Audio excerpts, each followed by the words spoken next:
Hello, welcome to another Retro RHLSTP. This week is with Philippa Perry, fantastic writer, therapist. She does the lot. She's incredible. What this is these are from a couple of years ago as I speak, so back probably 2023, 2024, and something around there. If you're interested, go and look it up on Wikipedia. We're giving the videos out for free. You had to be a badger to see them initially. And also re-releasing the audio in case you missed this first time or want to hear again. If you want to become a badger, you can get all the videos we've ever done, plus lots of other extras. GoFasterStripe.com/badges. We use that money entirely to make other projects. It doesn't come to us. So more podcasts. We're trying to fund a feature film this year as well. Quite a cheap one, but even so. So if you would fancy helping us out with making more stuff, if you've enjoyed these things for free, GoFasterStripe.com/badges or come and see RHLSTP live. The dates are always up at richardherring.com/RHLSTP. We're in London and Chelmsford and Leicester in the early parts of 2026. Can't be 2026 already. Anyway, sit back, relax and enjoy another Retro RHLSTP. Ladies and gentlemen, welcome to the Leicester Square Theatre. Please welcome a man who's just been told he had his kids too late. It's Richard Herring.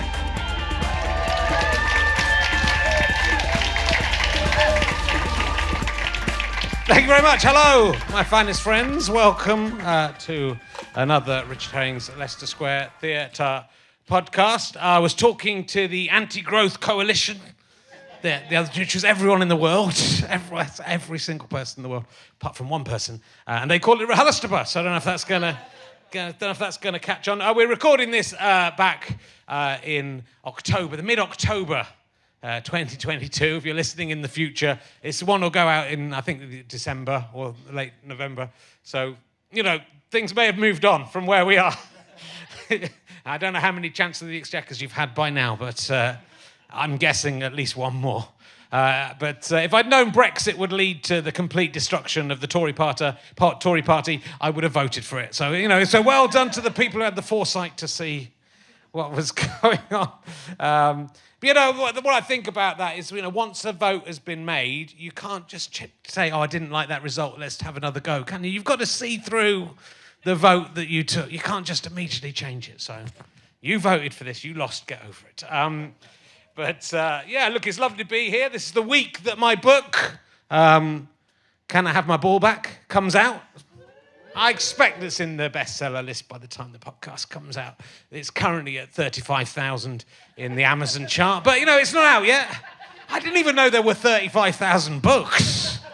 I mean, that's pretty impressive. But we'll see. I did a book event with Richard Osman at the weekend, and I've made a wager with him that my book will sell more copies than his. It's because it's his third one. People are going to get bored of it, aren't they? So it's not. We'll see who wins that contest. It's all right. It's all right. I know. It's all right. Look, we're going to crack straight on with the fantastic guest for you this week. She is probably best known for her appearance on Me, You and Doctor Who on The Culture Show. Let's see if she remembers that. Will you please welcome the amazing Philippa Perry, ladies and gentlemen. Philippa Perry. Philippa Perry, she's got a mug full of wine. Which is always good. I'll stick with this. Gin. Pure gin I'm drinking. Hello, how are you, Philippa? I'm okay. Okay. Oh my goodness, this is going to be a tough interview. We've been talking very openly backstage and now. Do you remember being on You, Me and Doctor Who? Well, when you said it, I thought no. And now it's all coming back. I had Matthew Sweet on the couch because he is was it Matthew Sweet? Somebody like that. He is a Doctor Who fan. Right. And for the Culture Show, I think I analysed him for why he loved Doctor Who. Doctor Who? Doctor Who. What is this Doctor Who thing anyway? I don't know. Well, a lot of the people in this room like it, so if you can tell them why they need to grow up, this would be a good... we'll help them move on with their lives. It's too late, isn't it, guys? It's too late. You're still young, you've got a chance. The rest of them... Do you like Doctor Who? Yeah, there you go. I didn't, because it said it was about from people who've been involved with Doctor Who, and I thought, I don't think you've been involved with Doctor Who. No, I was just analysing it for some reason. Oh, I know, money. It was one of your first TV appearances, though, so I wasn't sure you'd remember it for that, if it was indeed you. Partly I've got you on because my wife says I need to have therapy and I'm too busy. So I thought I'll pay you £500 and you can talk about me mainly for an hour. It's more than I usually get for an hour, but I'm quite chuffed, actually. Do you think, is there anything you can do for me straight away? No. Okay. Do you ever get that where have you ever had that where just someone you think, no, what I'd ask is what you want to get out of it. Yeah. What do you want to get out of it? I don't think I need to have therapy. My wife does. Uh-huh. Because I think my wife thinks I need to have therapy because she thinks I'm in denial about having had cancer, which I am. You have had cancer? I have had cancer, but I don't think I have had cancer. I don't really count it as cancer. It's probably a coping mechanism. Yeah, it definitely is. Which is fine. Is it? Yeah. Yeah. I mean, I used humour all the way through, and then this year a little bit. Which rhymes with tumour. It does. There you go. You're not helping at all. I'll have to write another book and put that in now. I didn't think of that at the time. But yeah, I found this year tougher than last year when it happened because it's kind of harder to think. You're in shock. Yeah, it's post-traumatic stress disorder.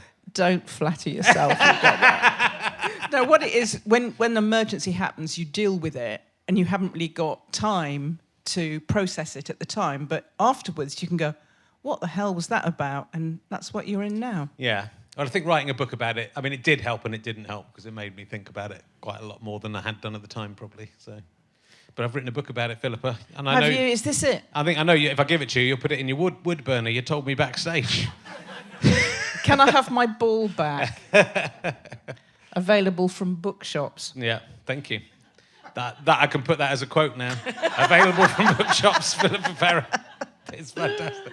Well, look, we know you for all your psychotherapy. I think the thing as a comedian though, as well with therapy, is I would worry if I did have therapy that I wouldn't be funny anymore. Do you think? Because I'm looking at John Cleese really. Was he funny ever? He was funny. He was funny. I never liked Fawlty Towers. I was just terrified. I hated it. It was sort of like it was a setup, and you knew what was going to happen, and it was just cringe. Yeah, he was never funny. I think he was funny. Have you seen Life of Brian? He's very funny in Life of Brian, and Monty Python. He was. Somebody else wrote that. Oh, he wrote it as well. Well, he helped. But if you do therapy, it's a bit like you go into a very untidy shed, that's your mind, okay, and you take everything out, and then you just put back what you need, so you'll be even funnier after therapy. I mean, even funnier is probably taking it too far. You will be mildly amusing after therapy. It's an interesting thing, but I also think like comedy is I use comedy as therapy. So like if something happens to me, I write about it. And I always talk quite openly too honestly about things, I think. You can't be too honest about something unless it's the other person's turn to talk. Yeah, fair enough. I'm always interested in people's sort of origin stories and where they came from and what they did, especially before they moved into what they do now. Your background is quite extraordinary. Your mother's family owned a cotton mill, which makes you sound like you're from... Cotton mills? Cotton mills? Mills. Do they still have cotton? Is the cotton mill business... No, we sold out to Courtauld just before they started making it in India. Right. And your father's family had an engineering companies? Flour mills. It's always mills. It's always mills. Dark satanic mills. And my grandfather was not the oldest son, so he started a building and civil engineering business, which my father inherited, which did much better than the mills. So that's it's quite a sort of privileged background. I guess you were a wealthy family. Yeah, well, fairly rich, yeah. Yeah. But then you went on to do, as you were saying backstage, you became a manager of a McDonald's at one point? There's no limit. What drew you to be working at McDonald's? I never really took the idea of career and me very seriously. For a start, I was very, very dyslexic, and still am. And so that was interpreted as not very bright, because we didn't have fancy diagnoses in those days. So this not very bright girl was sent to, first of all, Switzerland, yes, because my parents hoped that I would meet some rich, fancy people there and I would marry a lord. That didn't go well. I didn't marry a lord. And after that, they thought, well, maybe you should do a secretarial course and then you might marry your boss. That didn't go well either. I mean, why would you send somebody to secretarial college when they can't spell before spell check? Not very bright, I think, is the answer to that. So I did a secretarial course, and obviously I was a hopeless secretary. So luckily, I got promoted to being a clerk in a firm of solicitors. Right. And I collected debts through the county court, and they gave me my own typist, which was very sweet of them. And when I got bored of being in Oxford when I did these things, I wanted to go to big London. And I just looked for jobs, and I saw that McDonald's were hiring. So I thought, yeah, burgers, as many as I can eat. So I went to McDonald's, and meteoric rise. I got my 3 stars in as many months. And I was manager after 4 months. I mean, fantastic. Oxford Circus branch near the BBC. That's a good one. Yeah, thanks very much. And so that was me at McDonald's. It was a bit like a gap year, really, because it was like travelling but not going in. You know, I learnt so much about people because I'd only met posh people before. That's interesting. Yeah. So it was. Actually, I've missed something out. What? I've missed a really big bit out. What have you missed out? Between the solicitor's clerk and the McDonald's, I was a private detective for 2 years. Wow, that is a big thing. I was being a bit shady about that. But was the McDonald's thing just a cover for a case? No, what it was that would have been fun. No, what it was like when I was working as a solicitor's clerk, I had to collect debts through the county court, and of course we had a load of absconding debtors. So we used an ex-policeman to try and track down, who was calling himself an inquiry agent, to try and track down debtors, but he was hopeless. So I thought, well, I'd have a go after work, and I was really good, because I'd go to someone's place, and I'd go, does Joe live here? And they said, no, he's gone with his mum. Well, of course he's gone back to his mum. What's his mum's address again? And so I got and then when I met Joe, I go, Joe, the hire purchase agreement for the fridge. But my wife took it. I went, I know, Joe, but you signed the agreement. And I said, what can you pay? And he went, £4 a month. I said, make it 50p, and then you're going to do it, and then we'll all go away. And so I got more money back than sort of taking people to court, because I made friends with them, and I think that might have been the basis of my psychotherapy training. Right. Be nice, and people are good. But I did get bored of doing that after a while, which is why I went to London. So you went to London to work at McDonald's? Yeah. I mean, that doesn't sound as interesting as being a private detective. Oh, it's so much more interesting. I learned about computer systems because they were just putting computers online to do stock taking. Right. Very interesting, actually. What year was that? What year would that have been? Oh, we're talking 70s, I think.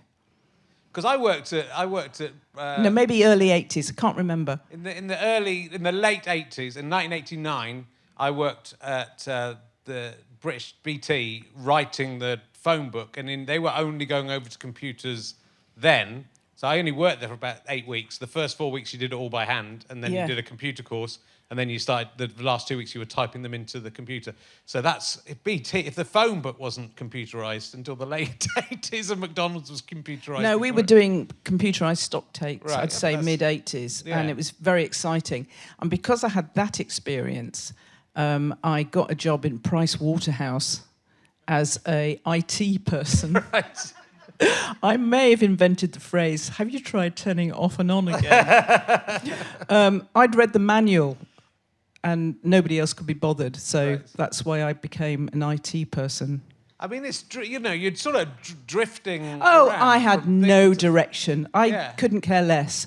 I had rent to pay and parties to go to, and I wasn't really bothered what I did while I was sort of semi-conscious during the day. Right.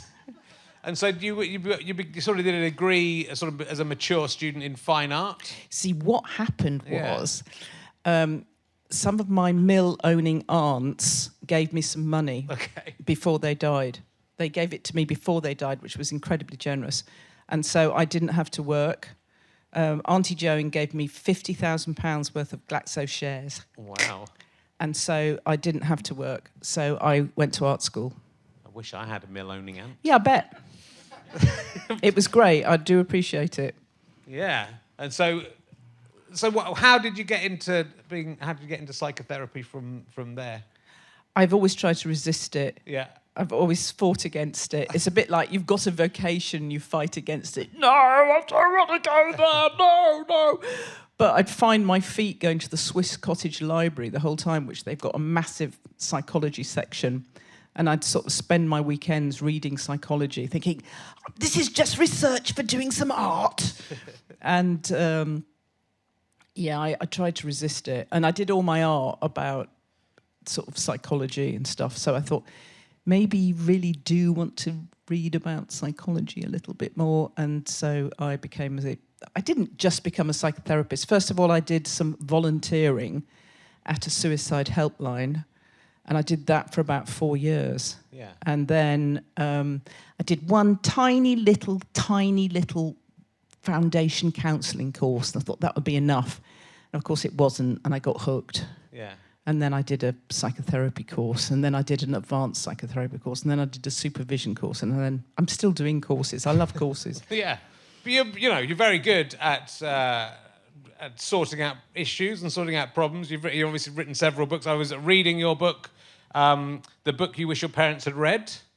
Thank you very much. Which is terrific. Buy my book, please. Thank you. But it's very good for anyone who's got kids. It's also good for anyone who's been a kid, I think. Yeah, it is good for people that have been a kid because it explains stuff to them, I think. It does, which is most people, right? As I understand it. I think so. Yeah, except the ones who are still sperm, I guess. It's not so good for those guys. Because it's interesting to look back. I mean, I found it interesting because there's exercises and you have to think about your own upbringing. And I think my parents were pretty good certainly for their generation. I don't think they screwed me up too much. Most parents, including my own, do their very best. And sometimes that means not understanding you. They understand themselves, but they might not understand you. Yeah. And so there's sometimes a bit of disconnect, such as they think you're picking your nose to be naughty and aggravate them. No, you're picking your nose because it itches or something, and then they just shout at you. And then you think you're bad for itching, and it all becomes like a neurosis before you know where you are. Yeah, I mean, it's very, very difficult being a parent. You've been a parent and so it is hard, and it's hard because you're either resisting being like your parents and doing the opposite, which can sometimes be if you're equally doing wrong. The opposite to your parents, you're still in relation to your parents. Okay, yeah. But if you are in relationship with your child, rather than sort of like, I'm doing it differently, Mum, I'll show you. You're not actually in relationship with your child if you're doing it like that. Yeah. You're doing performative parenting, which is not great. Yeah. So, I mean, it's sort of very much about... I mean, it's the balance of getting this right, but it's about, listening to your child, communicating with your child, and allowing them to almost take the lead in terms of explaining why they're... I think rather than parent-led or child-led, you need to be relationship-led. Yeah. So how can we have the best relationship with, together? Me and you. And if you've got several children, me and you, me and you, me and you, me and you. You need an individual relationship with each child rather than a relationship with the children. Yeah. Yeah, well, that is interesting. I just spent, for the first time in ages, on Sunday, I'd spent the whole day with my daughter, and my son was... at a party and then with his grandparents, and I felt like it's a long time since I've just been with just one of the kids, and it was really great to do it. But it is, when you're so tired and when it's sort of so overwhelming, isn't it? I mean, you quote Michael McIntyre at the start of the book saying that you're basically you're just doing 4 jobs as a parent, and they're all just keeping everything going. So it is hard to kind of getting them up, getting them dressed, getting them out and putting them to bed. Something like that, isn't it? It does feel like that. No, get them to eat a vegetable and then putting them to bed. Yeah. Because you get to bedtime and you think, oh, God, it's bedtime. How's it bedtime again? And how, we're just struggling to get you to sleep. So it is difficult to and even I was saying to backstage, even this morning, I'd read your book and my son, and this makes me sound like a great dad, this story, so this is good. My son got to school and he's going, Daddy, I don't want to go to school. I want to spend the day with you. I love you. I want to be with you. And I thought, I know Philippa said something about this, but I don't know what I'm meant to do. So I did. I think I went down to him and said, well, you've got to go to school. I'm going to work, so bad luck. Get into school. No, I didn't say that. I said, So you poor thing, you said. You want to spend the day with me and you can't. Yeah. That's tough. Or you poor thing, you want to spend the day with me and I'm me. What are you thinking? You're going to grow up and realise there's so much more in the world. It was, it was okay, but I have sort of an interesting relationship with my daughter. I was saying backstage where I think we communicate through comedy. My worry is that I'm encouraging the kids to be funny. And then, because there are worse things. There are, but there are, every family has a culture. Yeah. Okay, and every family has a sort of culture of manners and how to be, and the culture sort of hides in plain sight. You don't know it's a culture. You just think this is normal. This is how we be, but it's actually a culture. But you are self-aware about what your culture is. It's the culture of comedy. It's not so bad. No. Every family has a culture. It's better than a culture of comedy is better than a culture of conflict.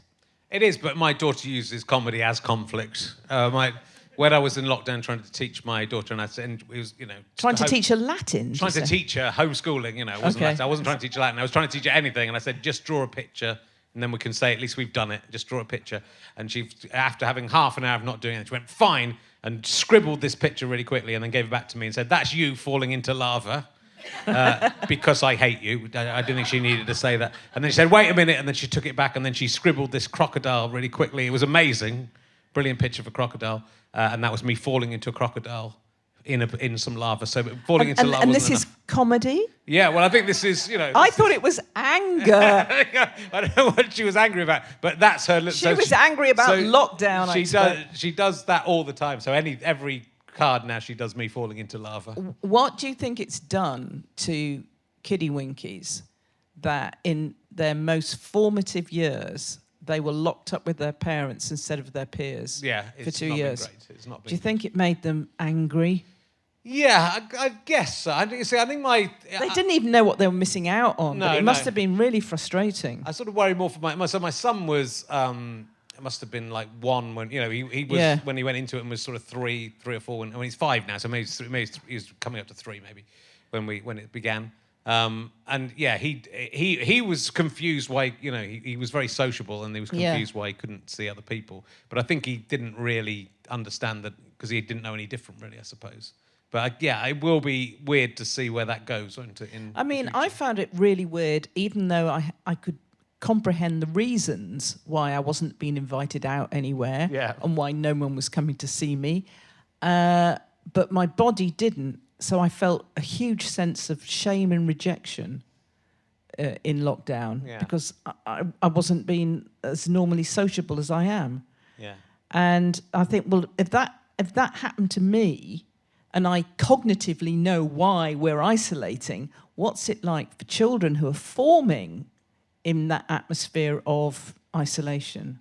Yeah. Maybe they don't care because they only need the parents. I don't know. I mean, it sort of was. There was a lot of nice things about it, and it was nice. For the brother and sister got on very well, better than they do now when they can see other people, and it was quite bonding, I think, as a family on the whole.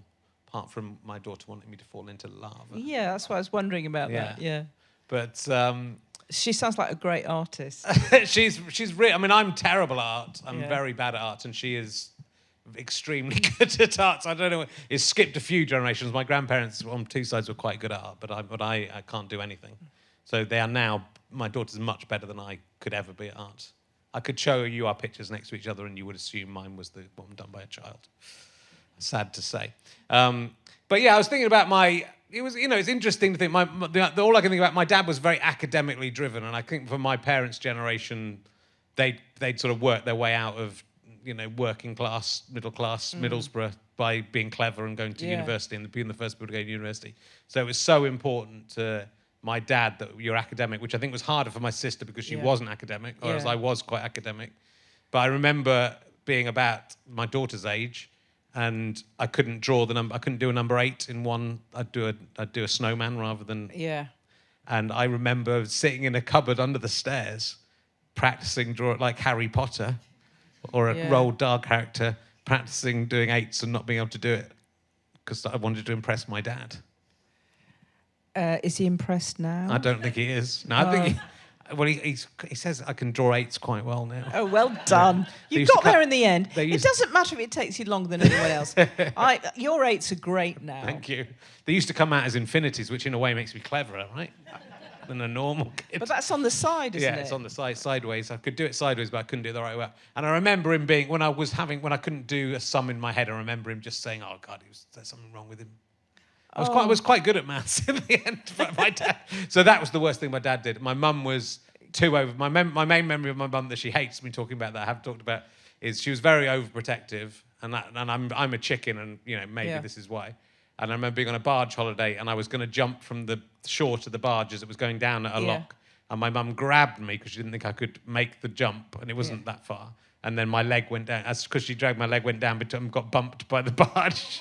Which is sort of so metaphorical about my relationship with my mum that I wonder if I made that up. Yeah, poor old mum. She was scared, wasn't she? Yeah, but as a parent now, you understand her now. I do. I mean, but my kids are really brave. I wasn't brave, and I'm kind of impressed by their bravery. I was really aware that my mother's catchphrase was "be careful." Yeah. And I think it made me into a scaredy cat. Yeah. And I was determined not to repeat it. However, I must have repeated it because our nickname for our child was the safety officer. Because she was so careful about absolutely everything. She learnt to ride a bike without falling off once. She learnt to walk without falling over. And now, age 30, she's the best driver you want to be with. I mean, she's just such a great driver. She's so careful.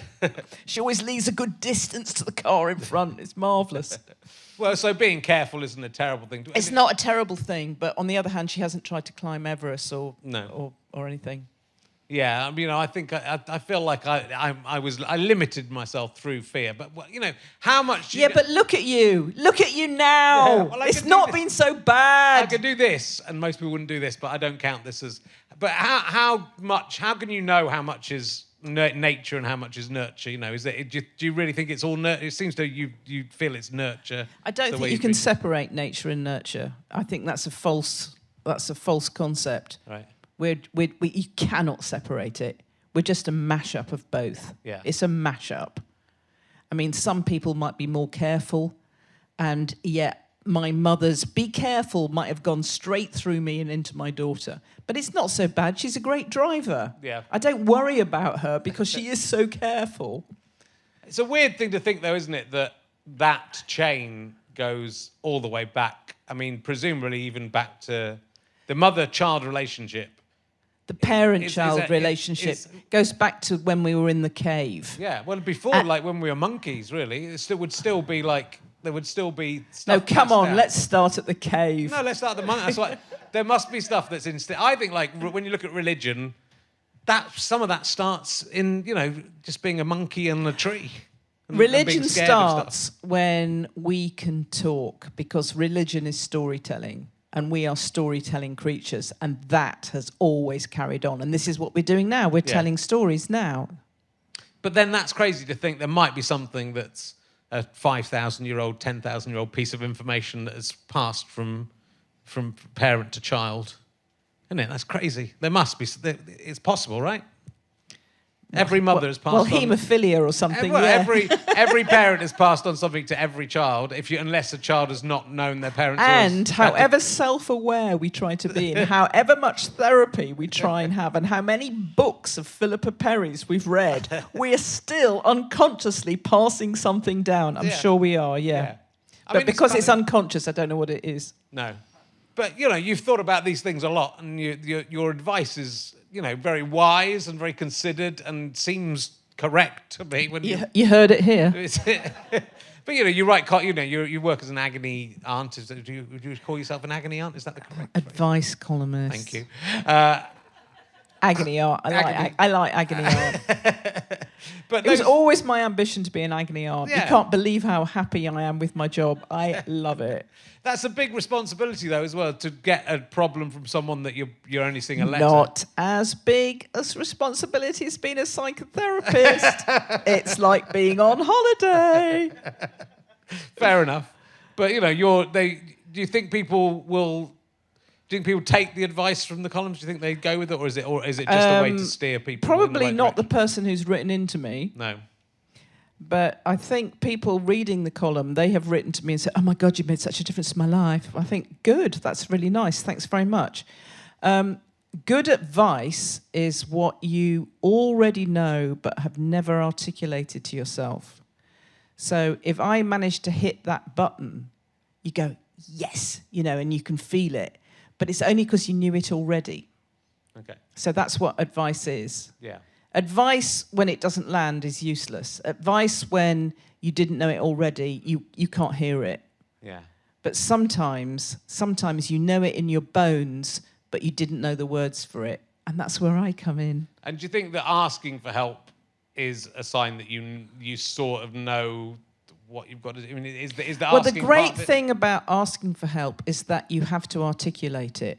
So if you've got a sort of inarticulate, inchoate feeling of, unease or panic or anxiety or depression or something, if you sit down and write an email about it, you're already putting it into words. Yeah. And that will help you enormously. Because when you put a feeling into words, you take possession of it, you take hold of it, and you then have a little bit more control over it than you did before because you've wordified it, if that makes sense. Yeah.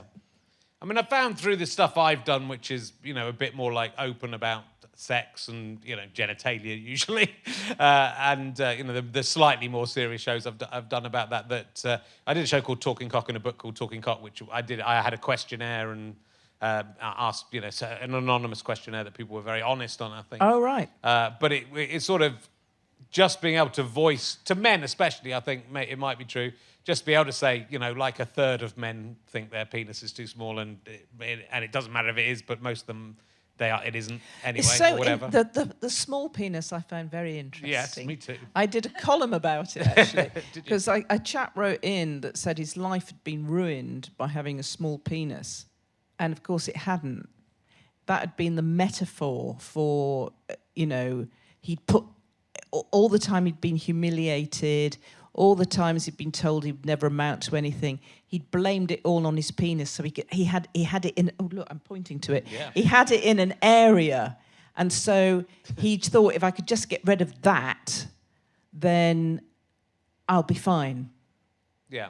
But it's like body dysmorphic disorder. You blame a body part for how you feel, and it simplifies it. Yeah. Whereas I'm very complicated and I want him to unpack it and tell us about his experience, and then we find it's more complicated than having a small penis. So small penises I find very psychologically interesting. Mm-hmm. I'm glad someone does. Okay, you've glazed over. So sorry about that. No, yeah, I find it very interesting. But did you think, I think men are particularly bad at communicating, or like not all men, but not all men. But yes, all men. Yeah, but and there's a lot of anger within men at the moment, and you sort of see it come out. It's culture, though. It's like what men are allowed to do by the culture. The policing of peer groups is, huge. Yeah. Like everybody looks the same and wears the same trainers and the same tracksuits, and if you deviate from that and you're a freak, It takes quite a lot of courage.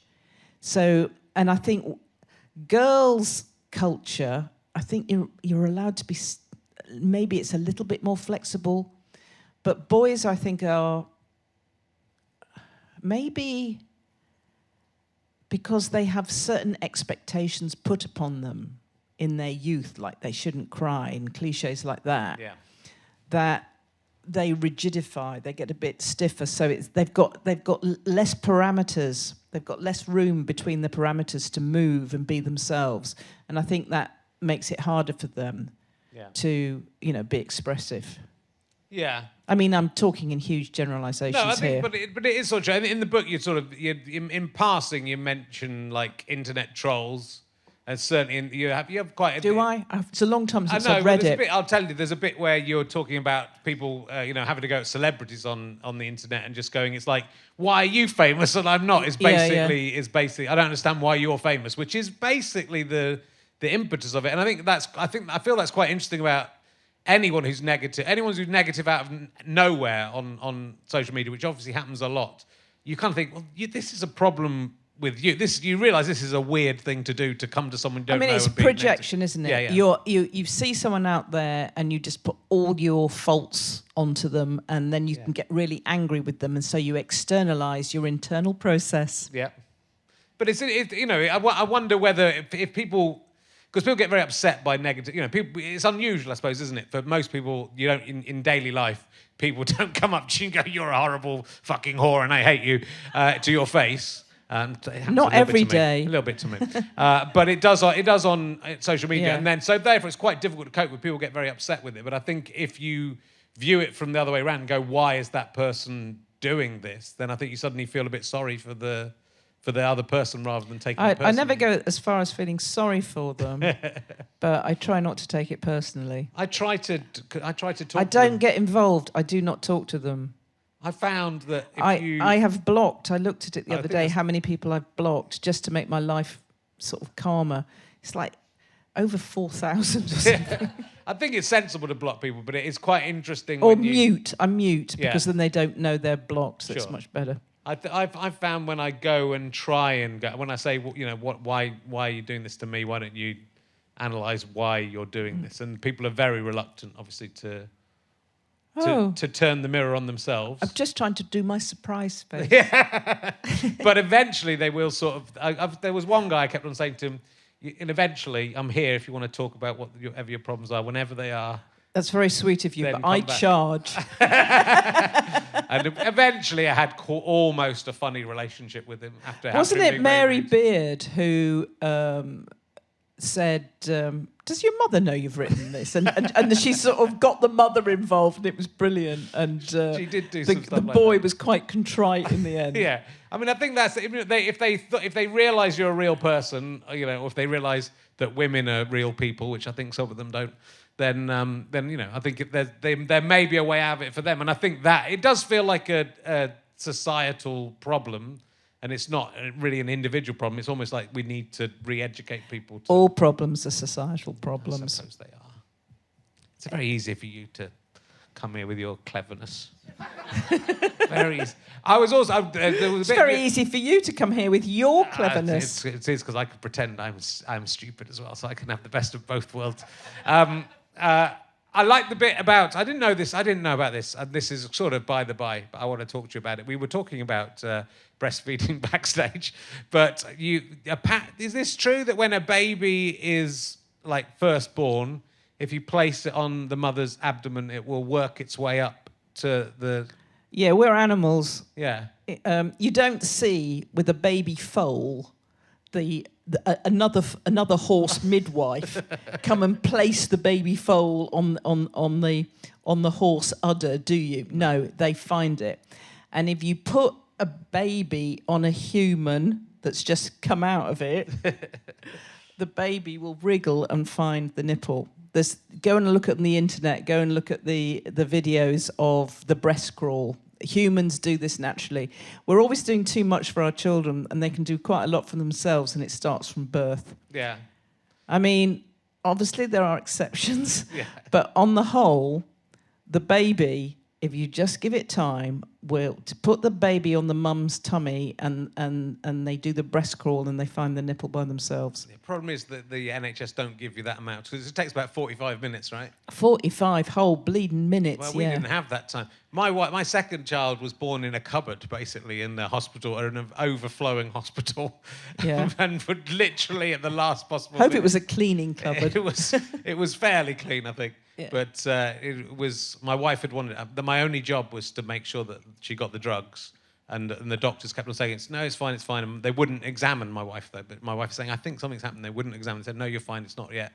And they always say that, and it always is. By the time that she was, by the time they looked at her, we were rushed through this corridor into a lift, had to wait for another nurse in case, because if the lift got stuck, you'd have to have two people in the lift. Oh, right. Then we went down and they couldn't get us in the room. It wasn't quite a cupboard, but it was nearly a cupboard. And then they said, oh, you'll be here for a little while. And they said, oh, no, we need this cupboard for someone else now. So then we were gone into like a cubicle, like with curtains.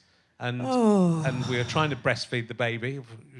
And it wasn't I like working. the we here. Yeah, I was helping. I didn't get a bed. I was very annoyed. Everyone actually, my wife had a bed. You should have had a nice big bed. Yeah, I had to start trying to sleep in a chair. It was ridiculous. And then just someone said, do you mind? I'm trying to sleep, as we were trying to discuss that. So it was a horrible experience. And there wasn't time to wait for my son to crawl his way up a belly. No, it sounds quite traumatic. Yeah. Which is probably why you had to tell me about it. Yeah, I thought, I'm going to tell you all my problems. Yeah. Yeah, I feel sorry for you for that. That's a shame. And now he can't. I think you better have another baby to do the crawl. Okay, that my wife will be delighted to hear you say that. Yeah. You told me backstage I left it too late to have any. I did not. You told me you'd left it too late, and then you presumed that I told you that. I didn't. Yeah, well, I wouldn't make that judgment. It'd be nice to have another one, but as I said, what if it was two? What if it was triplets? Well, you would be busy, wouldn't you? I would be very busy. I've had enough. I love them. They're all right when they're not trying to throw me into lava. If I ever fall in lava, check what my daughter was doing. Very much like saying, if I ever fall in love, isn't it? Very fall in lava. Maybe it's the same. She won't say she loves me, but maybe the lava's the closest. This is in my wonderful Whatever book. makes you happy, believe it. She won't show me any affection. My daughter only jokes. She does jokes to me. That is affection. Because what are you? Oh, you're a comedian. How does your daughter try and communicate you? Oh, with jokes. And then you say she doesn't show you affection. But when I came back from hospital, and my kids were testicle staying with problems. the grandparents. After it come off, my daughter had left me a pack of hula hoops wrapped up by the bed, and that's her favourite. I mean, I'd paid for them, but she just got them out of the cupboard. But, that was quite nice, wasn't it? She gave me a pack of hula hoops wrapped up. Cling to that. Yeah, I will. That's everything I'm going to get. Right, I want to ask you, that as a psychotherapist... I'm not a I am a psychotherapist, but I am primarily a person. No. I cannot speak for all psychotherapists. I'm not asking you this as a person. I want this. There's probably How many psychotherapists have we got in tonight? Oh, right, okay. 0. That's unusual. 1. Hey! Good. Who's that? Oh, hello. Oh, hi. Good. Do you all know each other in the psychotherapy business? No.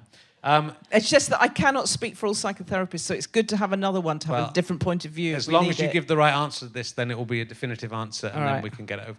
Is having sex with a sex robot cheating on your partner? That's what I need to know. If I wrote into you and said, I want to have sex with a sex robot, but I very much love my wife, but I want to have sex with a sex robot that looks like Gemma Chan. Is that cheating? Because it's not a real person, is it? It's a machine. It's just a big vibrator. I think it's an actress, actually. not the actual. It's definitely an actress. I would actress. settle for the actress if the robot. Oh, that's good of you. If the robot is not invented, but if it's a robot, it's not actually Gemma Chan. So I think that depends on the relationship you have with your wife and the agreement you have with your wife, and therefore it's nothing to do with me. Okay, she says I can't do it. Well, then there's your answer. That's it. It's nothing to do with me. It's nothing to do with a psychotherapist says. You and your wife have your own contract that has nothing to do with me, and she says it's cheating, so it's cheating. You also asked this question to David Mitchell. What did he say? Victoria said it was cheating. Yeah, I don't mind. I think you're wrong. He's sulking. I can't believe it. I don't think you're right. Men. I'll ask you some more questions from the book in a minute. You've got a celebrity cat. Your cat's got almost as many Instagram followers as I do. Is it still going? So annoying. So annoying. How did your cat get so famous? He was on the telly. People like... Yeah, he's on the telly. And I wish I'd made that account private, but it's a bit late now. Yeah. So... Well, actually, the cat is mostly a projection of me. Okay. And Grayson. Yeah. That's the kind of thing. Yeah, I mean, it's quite a dumb animal. Okay. It's all instincts. And we just project stuff onto it. And of course, because it's our projections, it's a famous cat. It's good that, you made a cat as famous as many people who are on TV, so that's pretty impressive. I'm going to ask you another emergency question. If you could... Oh, look, my Siri's getting involved. If you could go into a chrysalis, like a caterpillar, and dissolve, and then come out the chrysalis as anything you wanted to be, what would you emerge from the chrysalis as? Well, I haven't got very much experience of being anything other than Philippa Perry, so I'd probably choose her again. Would you? It's such a lack of imagination. Are you that happy with Philippa Perry that you'd be happy to be the same? It's just that I think I'd be less happy being a stallion or a Labrador or Medusa or something else. Well, I've only just read Stone Blind. Yeah, that's good, why. It's really good. That's why Medusa came up in my head. Yeah, good. All right. You can't see that. That's a. I usually manage to. Stone Blind by Natalie Haynes. Bye. Sorry. It's very good. I usually manage to crack through. That's my way of getting into therapy with a guest, and then they reveal, because it's such a hard question. But you reveal something by that answer. That's a kind of question you get in therapy. But I've just got no imagination, so I can't imagine being anything other than myself. What other answers do you get? What better answers do you get? I mean, they're just crazy. A lot of them are nuts. I can't even remember. A tree was a recent one. And what? It's just what comes out of people. But it's what comes out of people's minds because they want to answer it quickly. And so you get an accurate... What would you be? I just thought of Bouncer the dog, and I don't want to be that from Neighbours. That's what came up. You want to be Bouncer the dog. I want to be Bouncer the dog. What is it about Bouncer the dog that you like? I don't know, because that's when I asked which celebrity would you like to have your hair, to stroke your hair as you die, I also said Bouncer the dog. So I don't know what it is about Bouncer that's really got into my subconscious. But he's come up twice, and he's presumably dead now. God, I'm so sad right now. I just got a feeling of sadness that shot through me at that moment. I don't know what that's about. All right.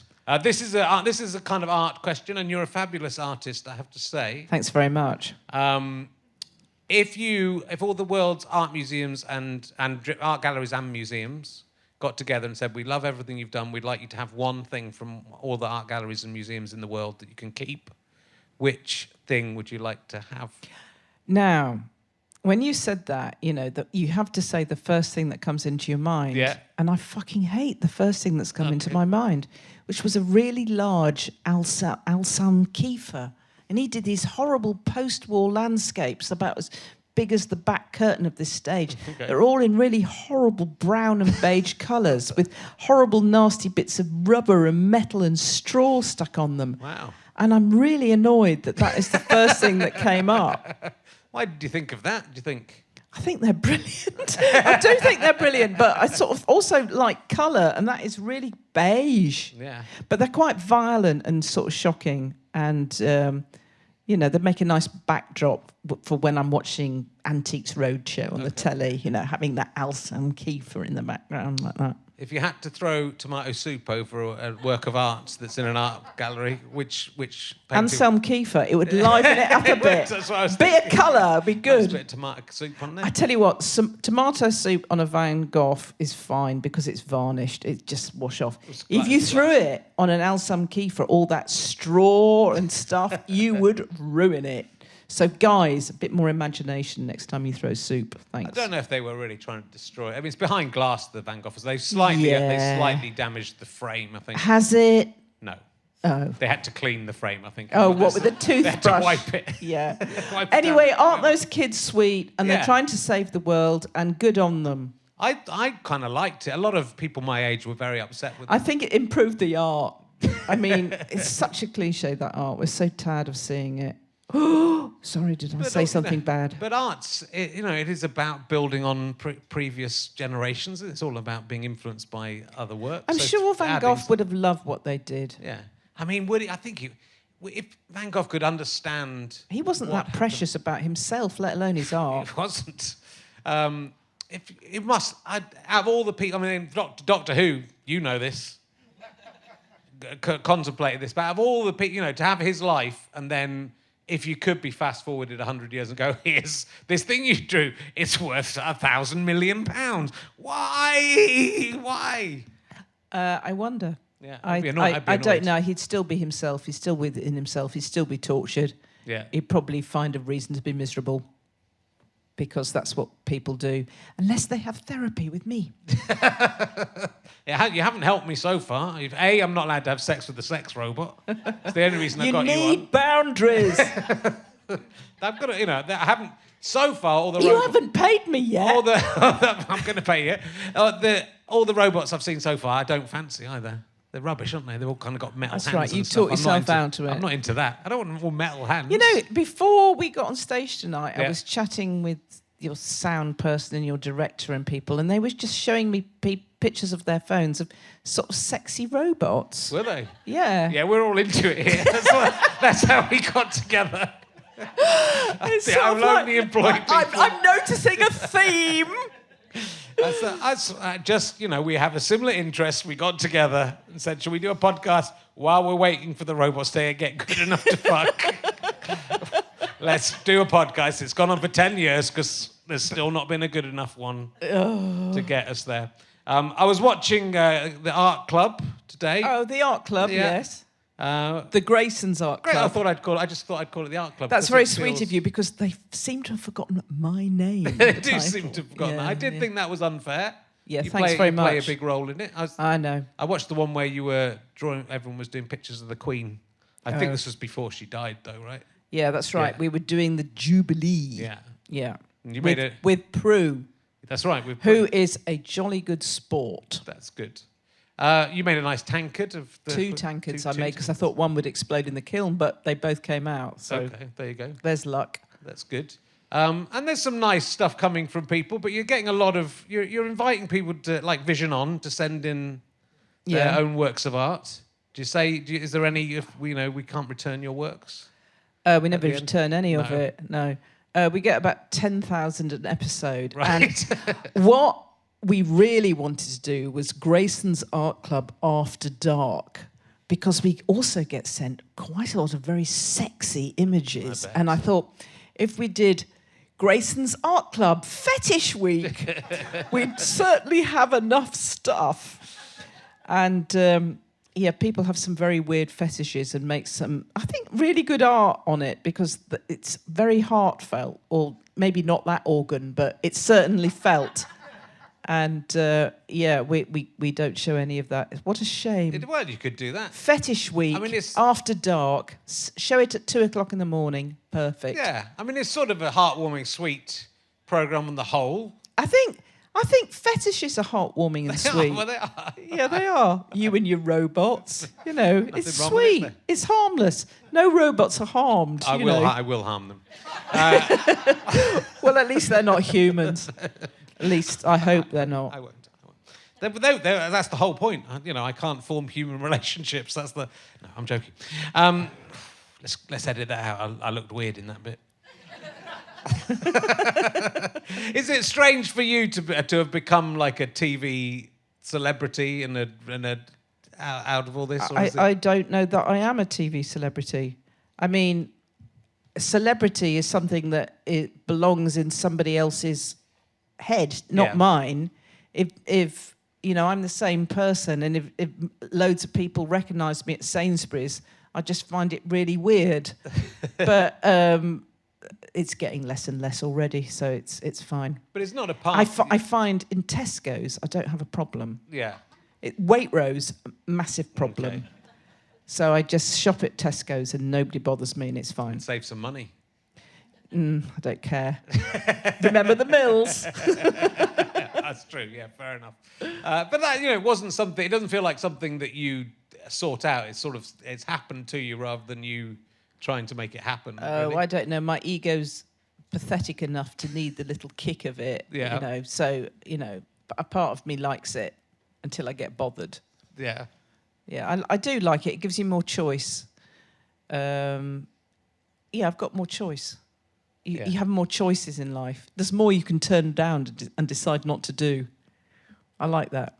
And you've got a very good image. I mean, the image is, so you're sort of instantly recognisable. So, and it's as I was saying to you backstage, I saw a photo of you from 30 years ago, and it's because I'm so used to seeing you, it's sort of a disconnect as to ever think that you would have been different. That I used to be good looking. I know. No, I just thought as a kid you would still have looked like this. You'd have gone to school looking like this. Oh yeah, little tiny 10-year-old with black and white hair.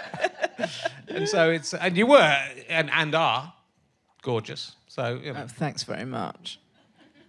You're not so bad yourself. I'm all right. I mean, for an old bloke. I'm pretty old. You're older than I am, and you do not look older than I am. So there you go. So I've got makeup on. I've got some. I've put on some moisturiser, hydrating fluid on my face today. Oh, well done. Smooth as a baby's. Thank you. Yeah, you've got to make an effort, haven't you? You are married to Grayson Perry. I told you not to say that. Oh God. Everybody knows anyway. So you've been together 30 years, though, right? That's pretty amazing. Actually, on Channel 5 last night, there was a programme called The Great Storm of '87, because it was 35 years ago. And me and Grayson met at evening classes, and I think we each wrote a poem about the Great Storm of '87. So that I remembered it. So that was we've been together for 35 years. But we only got married in 1992, so we've only been married for 30 of them. Yeah, it's a very. I'm now being interviewed because I've been married a long time. This is great. It's a very good relationship, but it's sort of like it's not a good relationship. It's a long relationship. Yeah, Don't get those two things muddled up. You guys are great together. I love you together. On the telly. Yeah, okay, fair enough. But you wouldn't necessarily have put you together.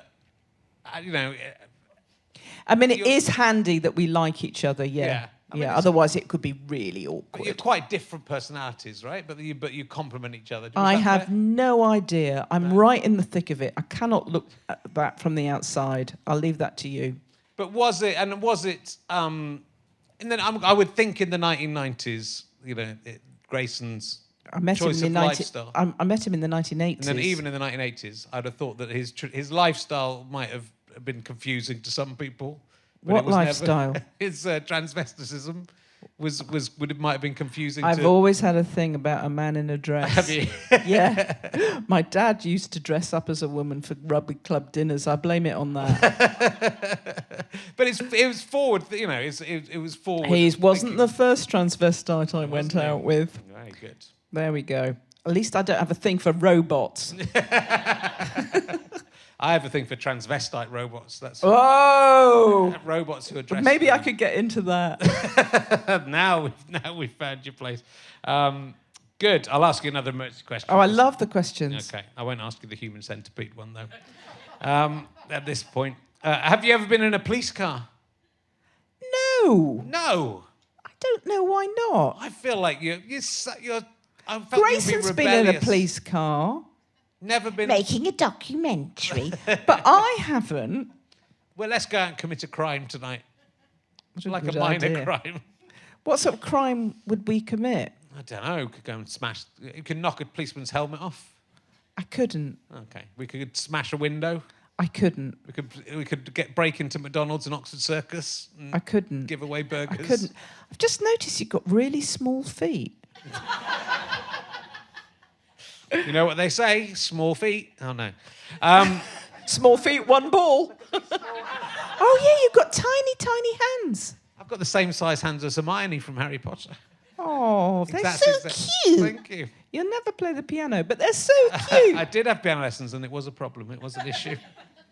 tiny feet. I know, They must be size 5, ladies and gentlemen. I'm size 8. I've got the same size feet as my wife. Size 8 in children's sizes. Is this how you conduct therapy? No, obviously not.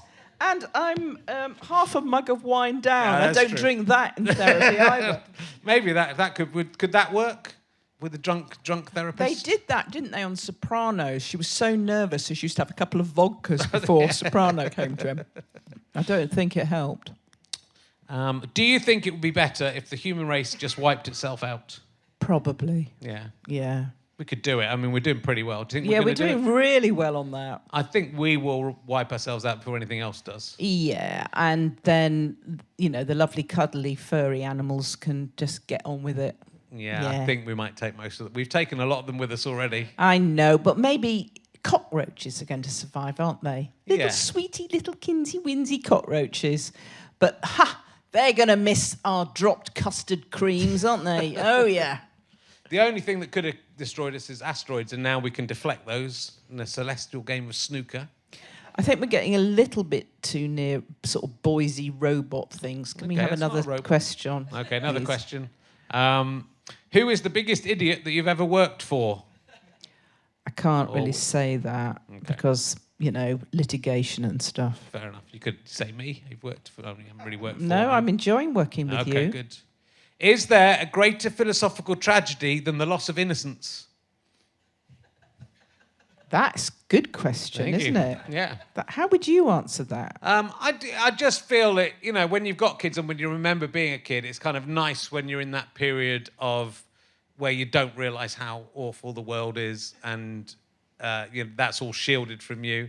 I can remember being a kid and my grandma saying something and then saying, "Oh, it's terrible that they have to find out about stuff," and I can remember that there was something there, but I was innocent enough that I didn't know whatever it was. I mean, it sort of would be bad if we were children forever, but... Yeah, I'm with you on it's bad if we're children forever, and I'd rather know than not know. Yeah. So in answer to that, I'd say, nah. Good. It's good to answer them quickly. Another one. Well, I'll do another emergency question, and then we will... I've asked you that one. Have you ever seen a ghost? Of course I haven't seen a ghost. They don't exist. There's no point in asking you that. There was books that I hadn't read of yours. You've written a book, How to Stay Sane. That's a really good book. You should read that. Can you praise it for me? Because I'm worried about that. Oh, my God. I haven't toured this book for 10 years. OK. How to Stay Sane. You need to think about 4 things. OK. You need to do your self-awareness. You need to do your relationships. You need to think about the stories you tell yourself. And there's one other thing you need to do that I've forgotten. Oh, God.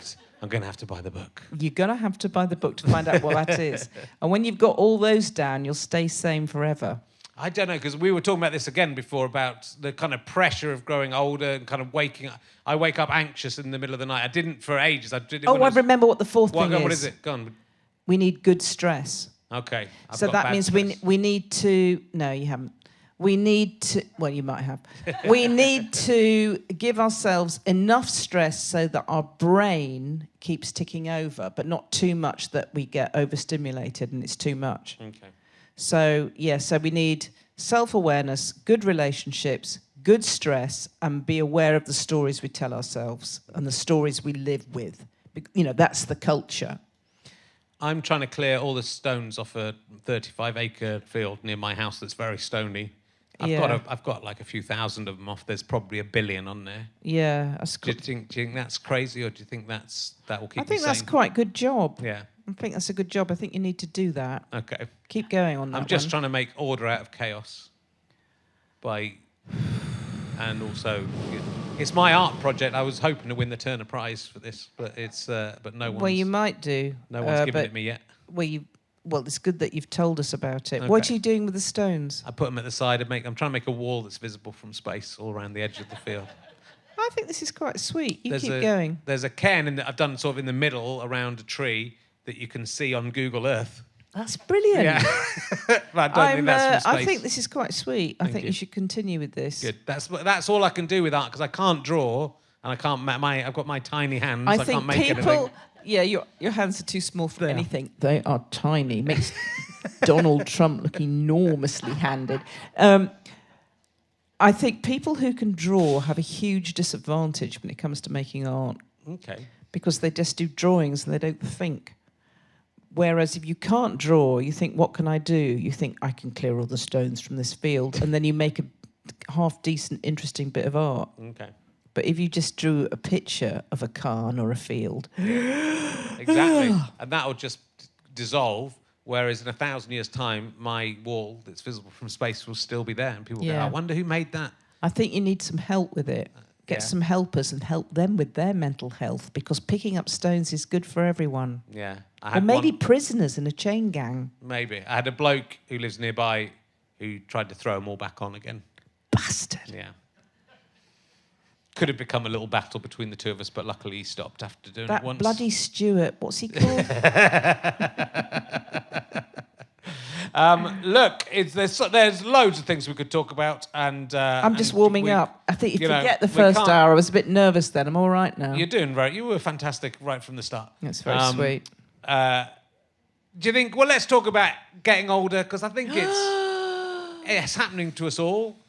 And is that a hard thing? It's such a cliche, getting older, and there's so many cliches around it that it's quite hard to pinpoint your experience of it.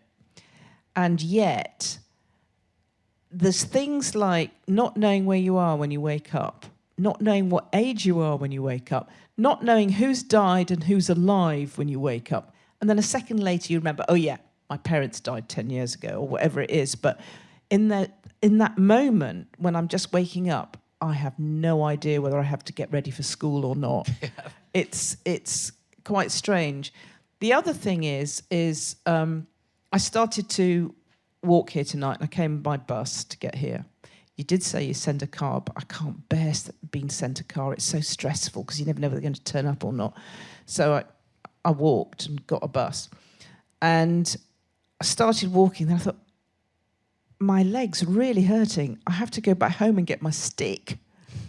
There's stuff like that that is like so new to me. It's horrible. But of course it's horrible, but then this is the privilege of living. I could have died when I was 2, but I didn't. I'm 65. Yeah. And it's great being 65, but it bloody hurts. Round the knees. Yeah. That one of the hips, one of the elbows, and that ankle is not good. So there's this sort of shit. And the other thing is like being tired. I used to be able to do a 3-shift day. That's a morning shift, an afternoon shift, and then an evening shift. Because I'm doing an evening shift tonight, because I'm doing this, I'm a 1-shift day girl now. I don't do anything else for the rest of the day. But that's I pumped up my bicycle tyres, but, that was enough. But that's quite nice because, I feel like I've been doing much too much this week, and I feel like I'm going to die. And You've got to do another podcast of this one. I've got another one after. Don't tell anyone that. We only do one a week. He does 2 a night. 2 a night. God. He's going to just go backstage and lie down 20 minutes. Don't talk to me. And sleep. Is it bad to? Is it wrong to still feel like you're younger than you are? Is it? I think we forget. That's the thing. That's like me going out tonight without a stick and having to go back and get it. Yeah. Because I thought, I don't think I can get to the bus stop without the bloody stick. I'm just going to go, ow, ow, ow, on every step. So I had to go back and get the stick. Yeah. But I'm so vain that I've walked on stage without it. Well, it's not that far. I can carry you back off. I'll give you a piggyback off if you like. You want to because you think you're 28, but you can't. Well, but it's good and bad, isn't it? Because like I've noticed this certainly. I think the world started to notice that middle-aged men have a disconnect between. Oh, you're middle-aged. Okay. Well, I think middle age encompasses like 40 I think now I'm 65. I'm officially old, but you're still middle-aged. I think I'm in the middle of middle age. I don't think middle age is 1 year. Middle age is an age. How old are you? I'm 55. Oh, so you're going to live to 110. No, because it doesn't mean that. It means I'm in a period between, I'd say, 40 and 65, I would say. Okay, 65. I'm allowed to be old now, though. I would say I guess you're 65, then you're old now, yeah. By my don't get a pension till next year. You're young old. You're the yes, youngest great. possible old person. I'm a young old person. That means I'm young again. Actually, the first few years of a decade, I always feel young, like, young 30s, young 40s, young 50s, even young 60s, I feel great. The last 5 years, so I'm 65, that's just about doable. 66, 67, 68, 69, awful. 70, young 70s, yay, can't wait. Good, well, that's a good way. So I bet most of the people listening to this podcast are probably not as old as me, but some of you will be. Hi. They won't be, they won't be young. I'm saying there's hello, all my 18-year-old fans. Hello. But they will be, they'll be middle-aged. Somewhere between 35 Yeah, and but getting 60. old is interesting because I haven't done it before. Yeah. So it's all new territory. I like that. Yeah. That's true for us all, right? So that's something for us to... We're all still here. Everyone who's listening to this is still here. Yeah, it's very lucky to be still here, and it's very lucky that there are walking aids. That is true. And visual aids. And I'm looking forward to my blue badge. How would you have to be to get... Oh, well, that's No, a you get your blue thing. badge when there's no hope of your arthritic knees getting better for 3 years. They say, are you going to be will you be better in 3 years? And if the answer is no, you get a blue badge. Okay. That's all right, isn't it? I can't wait. I've been raising money for Scope for years, hoping they'd just give me one, and they won't. So I didn't realise I just had to become disabled myself. If only I'd realised. So I'm on the way. Look, it's really lovely to meet you, Philippa, and the book is fantastic. Thanks very much. And I'm sure the others are as well. The one I've read is the book you wish your parents had read. I do wish they'd read it, and no, they were good. My mum and dad are all right, apart from the maths. Well, come on, give him a break. He's a very, very good man. He said to me, I remember him being very... Still alive. He's still going. You're a young man if your parents are still Both alive. of them are still going. He said, I remember him, he used to read The Independent every day, and Miles Kington used to write an article every day. And my dad said, it's so amazing he manages to write an article every day. I've written a blog every day for 20 years. Do you think that's connected? Has he noticed? No. Oh. I think they occasionally... I think you're doing really well. Thanks. I think you've had a great career. Thank you. And I think you're very funny and very successful. It's even better in a sarcastic voice. You're someone I've always looked up to. For someone with tiny... Think how tiny my hands are and what a disadvantage that was. Just some sort of Tourette's that came out of me. I'm sorry about that.